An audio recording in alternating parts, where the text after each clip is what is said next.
Elle mesura la distance 2 fois, prouva qu'elle était dans la légalité et se fit quand même plaquer contre sa voiture, tandis que le shérif ricana. « Vous autres, vous pensez que les règles ne s'appliquent pas à vous ?» Les téléphones filmaient pendant qu'il se moquait de son calme, ignorait le maître ruban et lui passa les menottes pour avoir osé avoir raison. La foule regardait, l'insigne souriait, le mensonge se durcit jusqu'à devenir une arrestation. Il pensait que l'humiliation enseignerait l'obéissance. Il pensait que le silence signifiait la faiblesse. Ce qu'il ne savait pas, c'est que la femme qu'il exhibait comme une criminelle avait passé sa vie à démanteler des officiers exactement comme lui. Et cette fois, la loi allait se retourner et montrer les crocs. Elle se gara avec soin, fit un pas en arrière et mesura elle-même la distance avant même que le shérif ne parle. Quand il arriva, il ne regarda ni le trottoir, ni la borne incendie. Il la regarda, elle, « Vous autres, vous poussez toujours les limites, dit-il fort, comme si la rue était un tribunal et lui le juge. Des têtes se tournèrent, des téléphones se levèrent. La première humiliation tomba avant qu'elle ne dise un mot. Elle expliqua calmement que la loi exigeait 15 pieds. Elle montra le maître ruban, 18. La preuve était visible pour tous.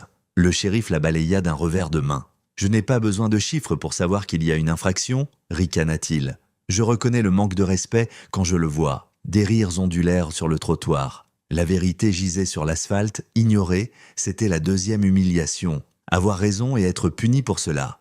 Quand elle lui demanda de mesurer à nouveau, son visage se durcit. « Maintenant, vous compliquez les choses, dit-il. Entrave. » Le mot pesait lourd. Son partenaire se déplaça derrière lui. Le shérif éleva la voix pour que la foule entende. Voilà à quoi ressemble le sentiment de droit. Le maître ruban claqua dans sa main.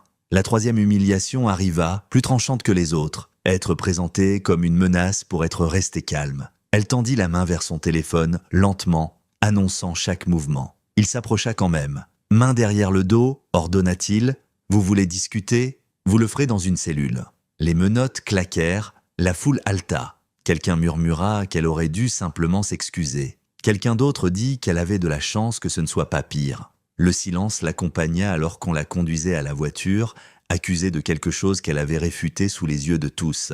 Sur la banquette arrière, elle resta droite et immobile. Le shérif s'adressa aux passants. Voilà ce qui arrive quand les gens ne respectent pas les forces de l'ordre. Les caméras continuèrent de tourner. Il prit la conformité pour une reddition. Il prit la retenue pour de la peur. La voiture démarra, laissant derrière elle le maître ruban mesuré et des papiers éparpillés. Au poste, l'humiliation continua en silence.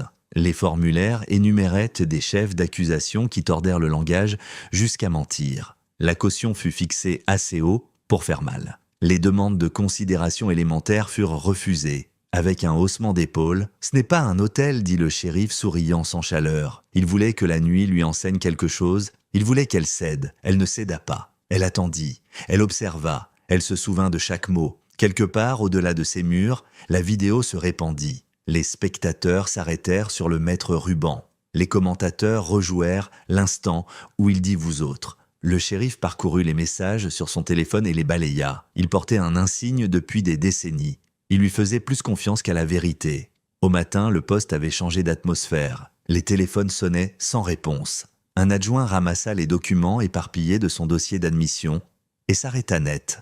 Les yeux s'écarquillèrent en lisant. Il ne dit rien, mais sa posture changea. Un autre officier chuchota dans un combiné, puis la regarda avec une expression qui n'était pas de la pitié. C'était de la reconnaissance. Quand on la fit sortir, le shérif l'attendait, confiant et irrité. « Nous allons vous traiter et passer à autre chose, dit-il. » Elle soutint son regard calmement. « Avant de faire ça, répondit-elle, vous devriez vérifier qui vous avez arrêté. » La pièce se figea. Il rit une fois. « Je sais exactement qui vous êtes. » Elle n'argumenta pas. Elle demanda un appel et le mit sur haut-parleur. Une voix répondit immédiatement, habituée à l'urgence.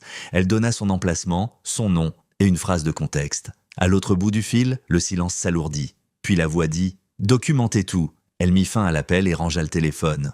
Le sourire du shérif disparut. Un supérieur entra, puis un autre. Une tablette apparut sur le bureau, affichant la vidéo, la mesure, les numéros d'ordonnance qui, cette fois, ne se tordaient pas. Le supérieur lut ses accréditations à voix haute. Chaque mot tombait comme un poids. La pièce bascula. L'autorité quitta la posture du shérif et tira sur ses pieds. « Libérez-la, dit le supérieur. » Le shérif protesta, puis s'arrêta, il vit, et le public avait changé. La loi qu'il brandissait s'était retournée et le regardait désormais. Elle s'avança, sans menottes, aussi calme qu'au début. Il chercha de la clémence sur son visage et n'en trouva aucune. Dehors, les caméras attendaient, les questions fusèrent. Elle parla une fois clairement, sans colère. Elle nomma la violation, la preuve ignorée, l'escalade choisie. Elle expliqua ce qui allait suivre, pas comme une menace, comme un fait. Le shérif se tenait derrière elle, plus petit qu'il ne l'était une heure plus tôt, exposé par ses propres mots. Plus tard, seule au trottoir, elle vérifia encore la distance. 18 pieds. Toujours légal, toujours vrai. Elle démarra la voiture et le laissa avec le dossier qu'il avait écrit lui-même. La loi se moque de ce que vous pensez être. Si cette humiliation vous a retourné l'estomac, aimez et partagez cette histoire. Commentez l'instant précis qui vous a fait vous arrêter. Et dites-nous d'où vous nous regardez. Abonnez-vous et activez les notifications pour plus d'histoires où le silence devient pouvoir, où les mensonges s'effondrent en public et où la dignité répond à l'arrogance sans pitié.